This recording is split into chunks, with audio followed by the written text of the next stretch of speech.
All right, guys, welcome back to the Outlaws podcast, part 3 of the night. We got me, Ben, Drew. I'm going to give you a few predictions for the upcoming season by manager. Drew, tell me something you expect to see from Brad this year. I expect to see Brad disappear around July, as he usually does. I expect to see him draft 3 or 4 Cubs. I expect to see him do some dumb trades with you. And I expect to see at least 4 or 5 posts with 6 curse words and 7 grammatical mistakes. All right, and I can't disagree with pretty much most of those predictions. Are you going to say, if you had to put odds on it, what would you say that your chances are of making the playoffs or finishing higher in the standings are than Brad? Is it a virtual lock? Than Brad? Yeah, than Brad. I think he finished last place last year, if I believe. Brad did? I think so. Oh, okay. Well then, I'll go 75%. That's pretty low. I mean, I would have been a lot cockier 3 years ago, but I've had a rough go of it. I think that's fair, right? Y'all aren't buying it all. Y'all aren't buying this fake humility at all. Yeah, I'm not at all because I want you to talk about Brandon as well because this is a guy that you really disrespected a lot last year with the Seth Maness talk and a bunch of things that he did throughout the year. The trade with Nick early on, a week or two where you almost got him kicked out of the league. Yeah, when you try to give up Ben Zobrist and Yu Darvish 2 days in, actually, was this before the season even started? I think it was just like a weekend maybe. So okay. Dexter Fowler and Mike Minor. Yeah, when you try to do something like that, and to your own kin. It's the kin part doesn't matter. I don't think there was. You're playing this off like it wasn't like a huge deal. You were pretty upset. I was very upset. I mean, poor guy. I almost got him to quit. But Seth Maness pick up Carlos Zambrano when he's not on a major league roster. Definitely some questionable decisions, but a guy that finished ahead of me in the standings. So not much for me to say in that way. A guy that's much more familiar with the Royals roster than me. When you think about Brandon's team coming up this year, do you think that he is a likely team to miss the playoffs again, or do you think he's somebody we got to pay attention to and worry about? It depends on the draft. If he's a guy that drafts a bottom half team, no chance he comes into the top half. Now, last year it was his first auction draft. He left a lot of money on the table, so maybe he improves there. I just have a hard time that you feel that he's a real threat. No. Discussions I've had with you off air, you don't show this guy a lot of respect. That's why I say if he drafts a good team, I think that he can hold on in a Michael kind of way. But if he drafts a bad team, no way he improves it to come make the playoffs. You're right. I don't really have much respect or interest in this team. Now we're 3 minutes in. I don't think Ben has said a word, so I'll ask him a question. What do you expect to see from Michael Gross this year? This is a guy that has consistently been putting up pretty good teams since he's joined our league. He had one off year. What kind of strategy do you think he's going to bring into the draft this year? Well, I think Michael's strategy is why fix it if it ain't broke. And, like you said, he's been solid every year, won the title. And is he coming in, single again, or is him and Jordan, are they teaming up again this year? I think the plan is for them to split up this year. I don't know how that's going to work, but what do you think about his penny pinching draft strategy? Do you think it's... we mock it every year. I'm going to mock it again this year, but it's paid off for him. I think we've probably covered this in every podcast we do when we talk about Michael, but, one of these years his luck's going to run out. Not that he's been, lucky every year, but it's just, I don't know. I think anytime Drew knows about this, because he's kind of on the same Michael strategy, he just hasn't had the same end result. But it's his own strategy and it's worked for him. Yeah, I'm more of a dollar pincher while he's more of a penny pincher.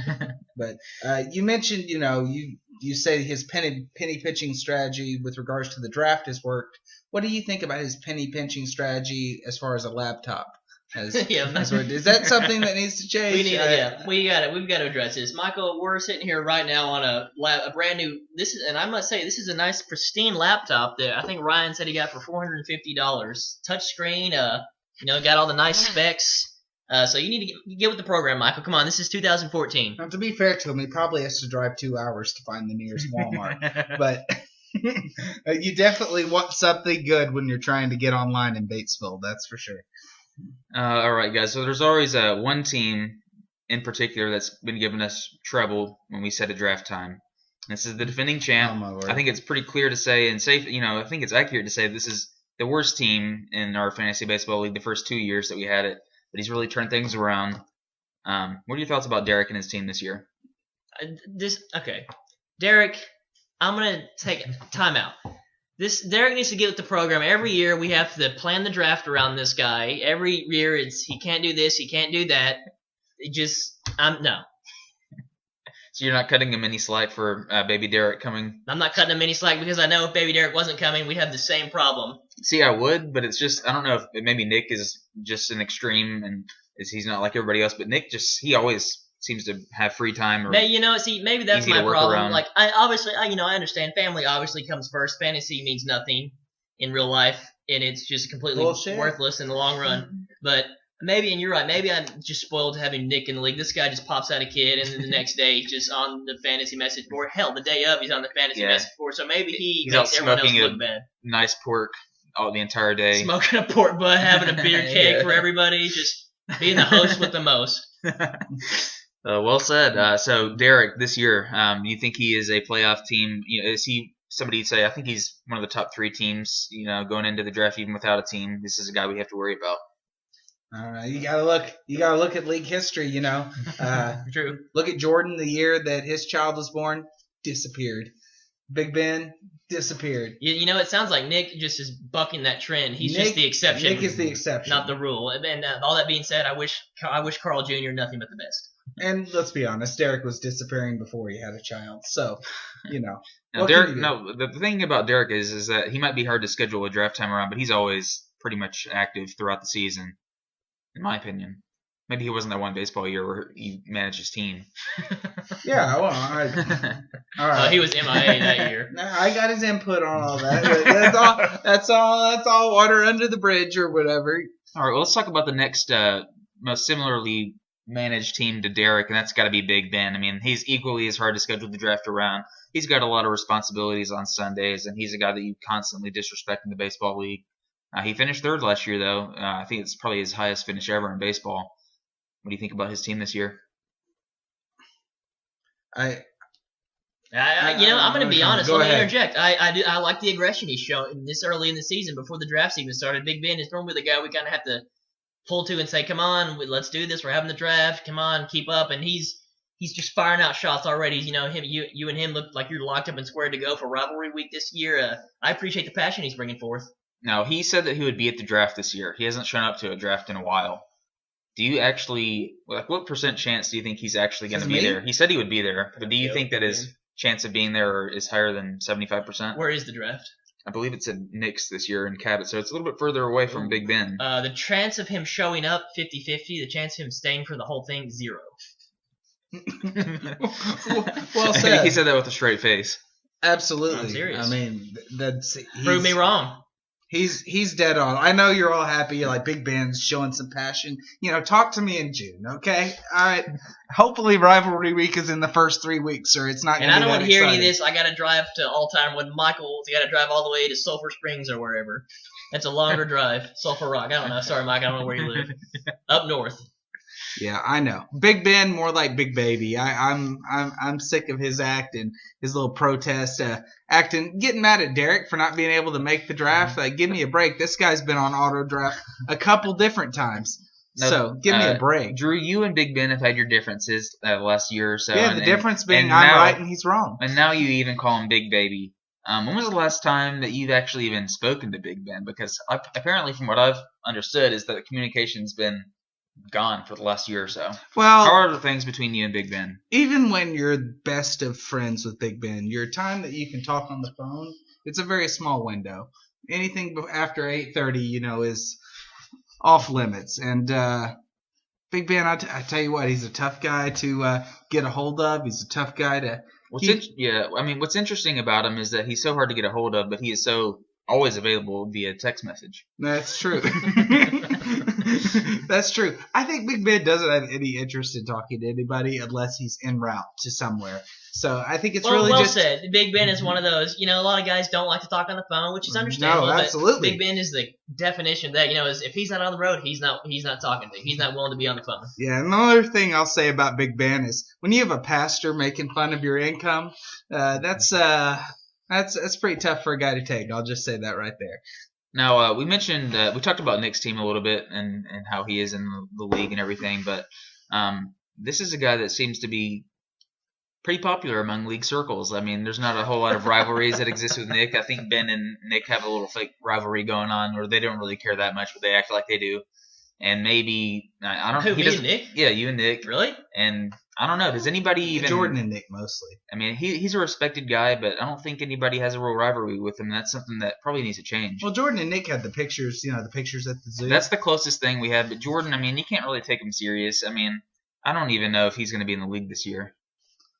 But that was kind of creepy that Jordan was like Facebook stalking him and posting like these weird pictures of him. Yeah, for sure. Because I've never done anything. What's like weirder that. is I don't think Nick and Jordan had actually ever met each other at that point, You're right. or seen each other in person, or even spoke like on the phone. Oh, really? That was a pretty brilliant picture that Jordan did select with him poking his face through that little animal picture. Nick's very he's very diplomatic in some ways. He stirs the pot, but at the same time, he kind of tries to. He's really trying to steer the whole Adam Brad controversy in the right direction last year. He did a very good job with that. I will give him credit. That's right. Yeah, he said, "We got to sit down for a family dinner. We got to talk this out." That's right. By golly, we did. Maybe that's why he's the man of the family. I'm gonna say this guy. He's the eldest of the group. Obviously, this guy's got 3 kids, and he's balanced out his fantasy and his real life very well. He's been a pretty good commissioner, but enough of sucking his dick. What do you guys have anything bad to say about this guy? No, not at all. Well, there you go. I mean, he's the commissioner for a reason. He's definitely the grown-up of the group. If there's anything bad to say about him, it's he cut Kipnis a month into the season. He traded Mike Trout 2 weeks into the season. He gets a little trigger happy, but the same can be said about Little Ben at times. That is very true. Little Ben is a big fan of the last 10-day stats.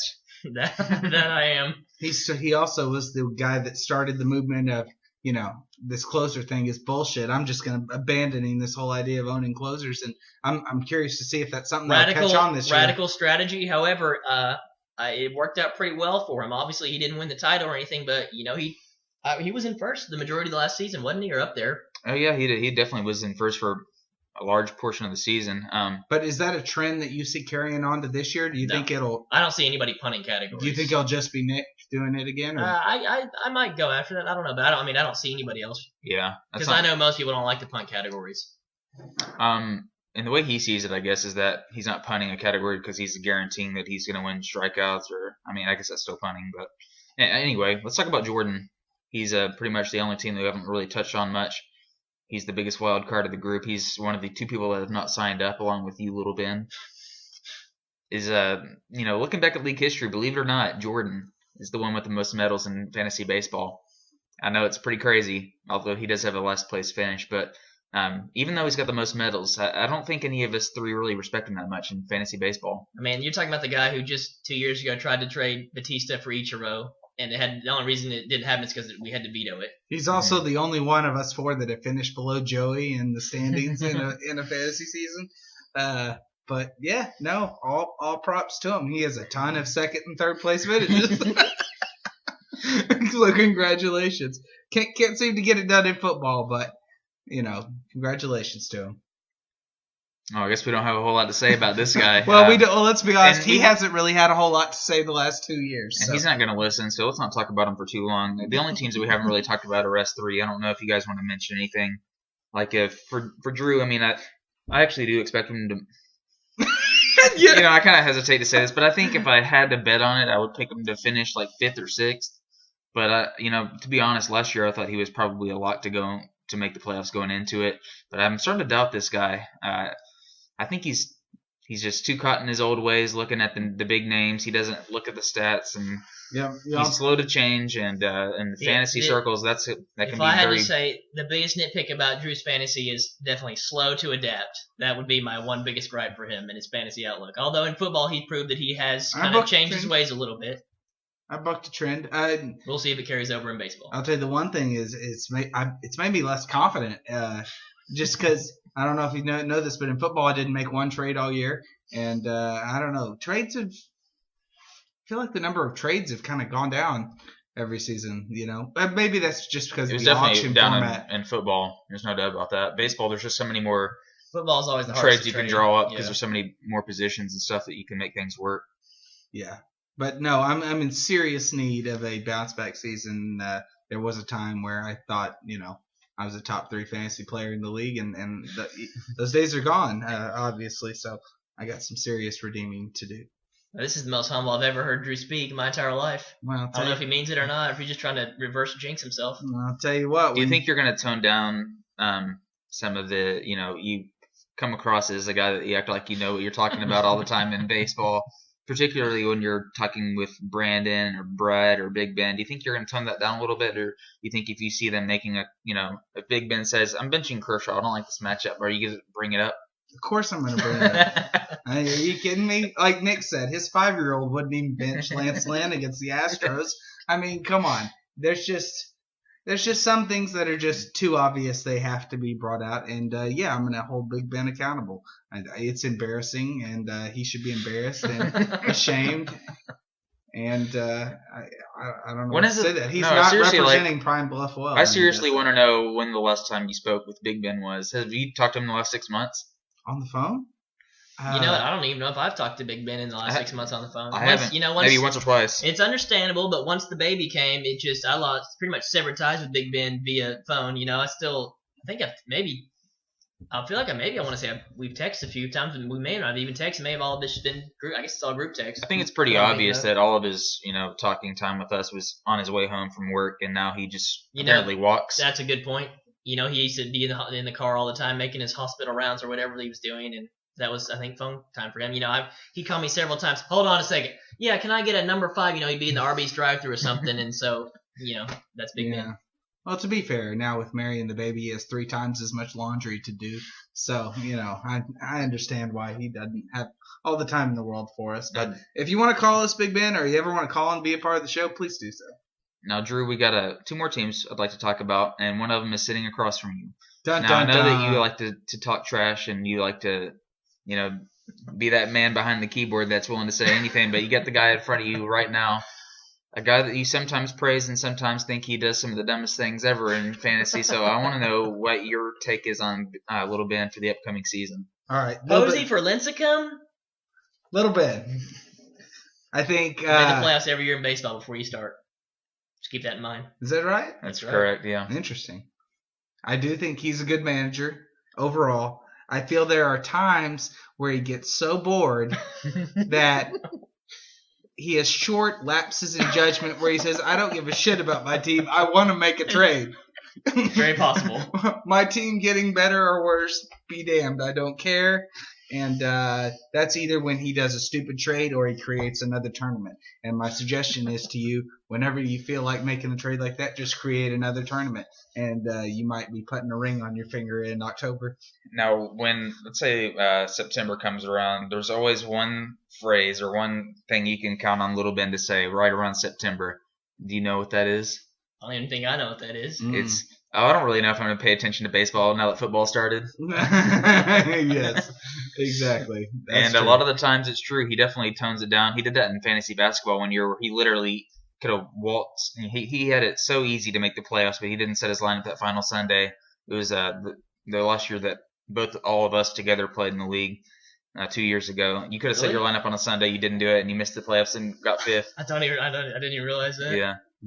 It's kind of. How come I don't get phone calls like Josh Stone or Andrew Ferguson does when I don't set my lineup? No, that's true. I think I was probably out of it. Or how come I don't get called out like when you call up Big Ben to remind him? I think I was already eliminated from contention at that point. Oh, you know what it was? I was suspended and probably was blocked from posting. That's highly likely. All right, so we're getting up there 19 minutes. Any closing thoughts? I don't think we've talked about the host right here. Go ahead. I have not won a baseball title. That's true. What are your thoughts? Oh, Ryan. Well, no Joey in the league. If we had Brad in the league, if Brad was out of the league, I'd decrease Ryan's chances a little more. But the fact that he's got his little AAA team there for him. I did get Jeff Samardzija from him last year. No, that didn't work out as good as you would have hoped, I guess. But, Ryan's just, he's as consistent as they come. Now, Drew, in all honesty, do you think Ryan called Brad to pick up what's this Jacoby Ellsbury? Explain real fast this Jacoby Ellsbury controversy the first year we played baseball, where Derek was your farm team that same year. So Ryan and Brad have already made about 2 or 3 trades at this point. They've all been in Ryan's favor, of course. And Brad had checked out, right? Is that true? That's true. Brad checked out. I gave him Vernon Wells, who had over 30 homers that year, but okay. Brad had made 19. Eric Ibar. Let me finish the story. Sorry. Brad had made 19 pickups on the year. 10 of those pickups had been in the 2 weeks that he played against me. Streaming pictures. Yeah, that's because you called him out, though. Nah, I guess. Okay. So, Jacoby Ellsbury gets hurt early in the season. He holds on to Jacoby Ellsbury for about 2 or 3 months. Yeah, and then true. 2 weeks before Ellsbury is supposed to come back, he decides to finally cut him. Well, Ryan conveniently has the number 2 waiver. And I said, enough of this BS. I know that Ryan had something to do with this. And I called Derek and I say, real fast, I think somehow I was contacted and I was going to burn a waiver and you said, no, let Derek pick him up or something. I feel like I was involved in that somehow. And I might have tried to get you to do it. Yeah. And I think I obviously said, I'm not doing this. I don't want blood on my hands. And I guess that's when you turned to Derek. Okay. Turn to Derek. We know that Derek wasn't really there that season. Logged on. All right, no, he absolutely was logged on. Now, I'm going to ask you point blank. Did you or did you not log in and make pickups on Derek's team that year? Straight up, without... I logged on to Derek's account and don't give me this runaround. Well, we had each other's... Did you veto the LT trade? I vetoed the LT trade. I mean... So anyway, what had happened is that you got... That part of it was legitimate, though. I had him... He actually had to hit accept on the Brandon Morrow, Jacoby Ellsbury. Well, yeah, what he did is he got Derek to use his waiver so that I couldn't get him, and then he's immediately traded him to his team. Because Derek didn't have room to carry an injured guy. Yeah, that's really nice of you to be looking after Derek's team. Well, I gave him Brandon Morrow, who had just come off a near no-hitter, 17 Ks against the Yankees, and that was a pretty big deal, so I actually thought it wasn't that terrible. And then Jacoby Ellsbury. It's like a 3rd-round pick. Yeah, well. Coming off a 70-steal season, I believe. Well, for the reason they shouldn't be traded, he also shouldn't be dropped. Don't know how Brad was allowed back in the league after that. I don't know why he dropped him. Anyway. That's worse than Kipnis. I don't know if you guys remember, but about my team last year, I think I was out of the playoffs until the final week. I was in 7th or 8th for the majority of the year until I made a couple late weeks. I kind of made up some ground, so... my team is really a lot worse than the 4th place finish that I had. It barely waltzed into the playoffs. Right. But we all know, that was bad luck, right? Somebody might have posted about the injury history. I don't remember who. Somebody might have just made constant references to what poor injury luck they had. Coco Chris, number 1 player when he got hurt. Oh, my goodness, yes. Does that cover everybody in the league? I think so. Real quick, Drew, has there ever been a happier moment in your life than when your question got accepted on the Fantasy Focus podcast or whatever it's called with Matthew Berry? I was pretty freaking down at that moment. I was mad at everybody. I was mad at the world. I didn't know if I'd ever sit in a room with you two again at that point. Do you still have that saved on your computer? No, I'm sure you can still look it up in the archives. You know the date and everything? I believe it's August 27th. And it's right at the top of the show, Hard Justice. When people are overseas protecting our country, it's what you got to do. That was very questionable. That's a topic for another day. I still don't think my point has been made on that one. I feel like you don't give Brad any respect for serving in the Army for us. Oh, no, I do, but I feel like... Do you appreciate Brad and his service? that's just the kicking indoors, I mean, come on. I gave him a shout out on the podcast for a shout out. Well, he's done some tough stuff, but yeah, Brad. In all honesty, though, it has been good. This league has been good. Nick and Michael have both been great contributors to the league. Glad we found those 2 guys, and it's been a fun league. All right, that was nice, but I want to say something about Brad too. The guy gave me like 3 or 4 low blows at last year's football draft, so I think I want to start working out because I'm not going to take this again if he does this at baseball. No. Low blows, cockiness. You guys gotta bond because you guys are gonna be in the academy together. And in you a few guys months. were best buds in Going that hand in preseason hand. podcast a couple years ago. Oh man, we did have a good. You guys could be drive-along buddies in a year, protecting the streets for us. I tell you what, I don't know what else to say about that. I'll sleep better at night. Man, Before we go, I just want to give everybody here a visual of where we are. We're in my house, but I know. Drew is wearing he's wearing some jumpsuit or something. What do you call it? Sweatpants. It's Nike wind pants. It's a variation of his Adidas sweatpants. So he's wearing like some windbreaker They're pants. Nike He's wind wearing pants. a Razorback windbreaker, but to go with all this, this workout attire or whatever you call it, he's wearing some hiking boots. Explain yourself. We just don't understand. Well, He walked in with the hiking boots on and one earplug in his ear and the other one dangling off of his chest. my only explanation is my tennis shoes are 2 years old and they smell. So I wore the hiking boots. And Now, I understand you can wear the hiking boots, but why not wear like some jeans or something with them instead of these pants? If you want to be, if we're being completely honest, Real- because of the overload of McChickens and McDoubles, I don't think I have any jeans that are very comfortable left. I was So gonna say, real question: do you own a pair of jeans? I do own a pair of jeans, but Well, maybe if you didn't drink a whole 2 liter of Coca-Cola by yourself just now, you wouldn't have that problem. that's true. I could wear my pair of jeans, but Dude, all you have to do is just not button the top. I could do that. That's all you I gotta could do. leave You the just put a top belt off. over it and don't button it, and you're good to go. Yeah, I know. That's still too much work, though, I think. No, you can't even. Too much work to not button it. If anything, it's more work to button it. I don't know. Just put the pants on, pull the zip in, just don't button it. Yeah, but you could mess up the zipper that way. It's too much pressure on the zipper No, if it's there's not. not a button. No, It is. it's really not. I used to do it I've all the messed it time. up that way.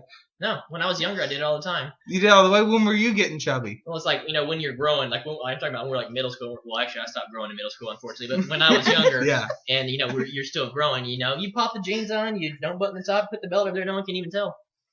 No, I'm not saying I haven't done that before, but I just thought this would be easier, Should I be wearing some jeans?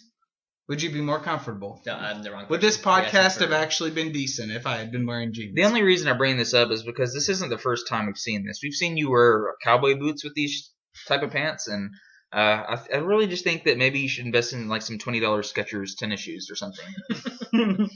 Look, Payless has good shoes. Okay. Actually, I have no idea, but I know they have cheap shoes. No, you can actually get a decent pair of tennis shoes at Walmart for like $20. Yeah. Well, we all know that I haven't had the best style. I used to say that I made up for it with my fantasy skills, but now that's not even true. So, what are you going to do? There's no good way to end this, is there? I guess there's not. You explained yourself. We got the visual. I don't know what I else did there's want to to say. add real fast that it's February 2nd, 2014, and Ryan still has his Winter Village Christmas get up in his dining room. Yes, you The might be a Dickens Village. redneck. I have nothing to say about that. That is something that Missy put up. Well, Before we sign off, Drew, what did you eat tonight? what did I eat? I had 2 hot dogs, 2 hamburgers, about 3/4 of a 2-liter Pepsi, handful of M&Ms, and Did you have any cookies or brownies? I didn't. Well, good. Nice showing restraint. How many McChickens do you think you consume each year? Just McChickens. Yeah. Should we do a combo of McDoubles, McChickens? Let's see. You what do you like? 3 a week? 4 a week?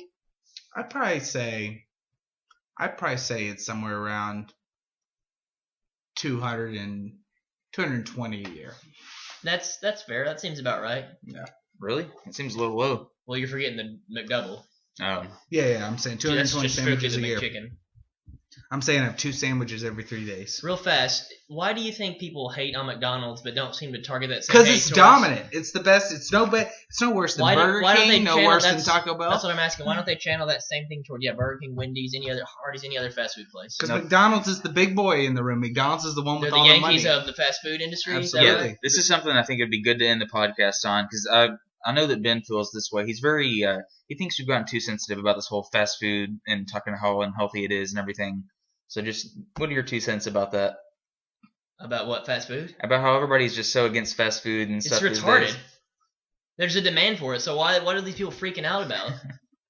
I mean, is it really that much better than the that freezer burn stuff that at Walmart? That has the preservatives in it, the Tyson chicken. Why don't you pull out something out of your freezer and look at the ingredients? I guarantee you'll be like 30 different ingredients on there. It's no more unhealthy than a Hot Pocket or anything like that. That's right.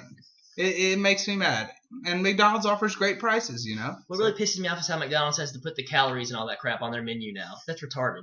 Does do Burger King and you think anyone who walks into that? McDonald's and says, "Man, I need a healthy meal. Let's go to McDonald's." And they look at me and you say, "Oh shit, this is 500 calories in the burger. Oh my gosh, that ice cream sundae, those chicken McNuggets." You know that picture of that infamous picture of the chicken McNuggets on the internet where it looks like strawberry ice cream, and it's like this is what chicken McNuggets look like before they're cooked. You know what I'm talking about? Yeah. Well, you know what I'm talking about. Yeah, I've seen that. Does not need. That most people are like, oh, that's disgusting. That just makes me want to eat McDonald's that much more to stick it to all those health snobs. That's the kind of rant I was looking for to end the show. No, I completely agree. What do you feel about that, Ryan? I don't know. I mean, it definitely makes you gain weight. I don't really have... I'm not saying it's healthy because it's not, but I hate the people that try to crucify and shut it down. Yeah, I mean, I don't think you should sue them or people like to try to go to the extreme on the weight gain or whatever. But yeah, that's crazy. I mean, obviously it's not healthy. Yeah. But anyway... that's a 31-minute podcast, I believe. It's part 3 of the night, and we've got about an hour and a half of content. I think maybe a little bit more for the night, so we got a lot for you guys to listen to. Anything final to say? Oh, nothing. I'm just shocked about what happened with the Super Bowl. I'm seeing Peyton Manning on the screen, and I was shocked. It's kind of a disappointing Super Bowl, don't you think? I thoroughly enjoyed it personally. Wow. We know my reasons, though. Yeah. All right, guys. Thanks for listening. Thanks everybody in the league. Thanks the new guys. Thanks the old guys. It's getting late. We'll see you all at the draft, except for Derek and possibly Big Ben. Peace out.